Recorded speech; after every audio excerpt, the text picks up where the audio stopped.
So 343 Industries just released the multiplayer portion of Halo Infinite in a surprise announcement at the Xbox 20th anniversary livestream event a couple days ago, and there's a lot to talk about, from the progression to the gameplay to everything in between. And while a lot of this stuff coming from the release is really good, there is still some bad that needs to be addressed. Enhanced movement has been significantly reduced from recent entries, and armor abilities and equipment have been relegated to being pickups on the map, akin to those in Halo 3.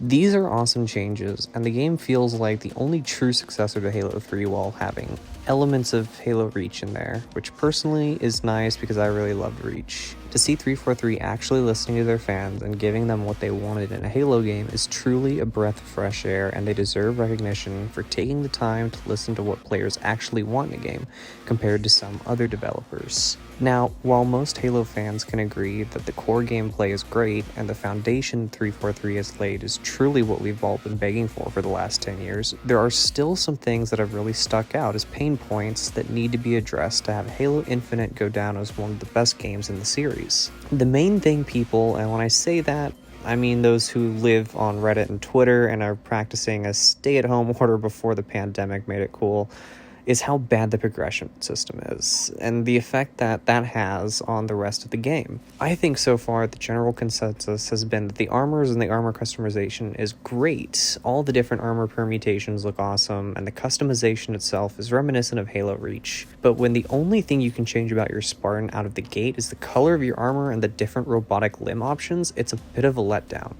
Now, with that being said, like everyone already knows, the way to unlock new armor customization options is to unlock them through the Battle Pass, which Battle Passes themselves honestly aren't the end of the world, especially since the multiplayer is going to free-to-play, and it's not nearly as bad as those fucking loot boxes that were in Halo 5. The main problem with the Battle Pass is that the only way to level up and make progress in it is to complete these challenges. There are no performance-based experience whatsoever. On November 17, 343 took to Twitter to announce per-match XP challenges, as well as a reworking of a lot of the current challenges that many players were having issues with being glitched or not unlocking, like those of the heat wave, etc. As myself and many others have noticed while playing, many people are changing the way they play just to be completing some of these dumbass challenges, like knocking some idiot out of bounds with a repulsor, or yeeting a spicy blue trash can at the nearest forward flex. These challenges are causing people to play the game to complete them, rather than rewarding them for playing the objectives or really even doing well at all. Hopefully 343 will keep their word and introduce some changes here relatively soon that will alleviate progression issues into something less stress-inducing. I know a lot of people are clamoring for them to add a totally separate ranking system alongside the Battle Pass, much like Halo Reach or the Master Chief Collection, but even if they were to do that, there is absolutely no way for them to get that implemented into the game any goddamn time soon, so we'll just have to deal with it for now. When thinking about these challenges, other issues have popped their heads up as well. Like, if you want us to play the game to complete a challenge such as win 3 games of Total Control, then put in a better fucking matchmaking search function, like literally every other Halo game that has come before this. I can't complete a challenge to kill 50 people in Slayer matches if I play 8 straight games of Capture the Flag. Progression bullshit aside, why hasn't this been a thing yet?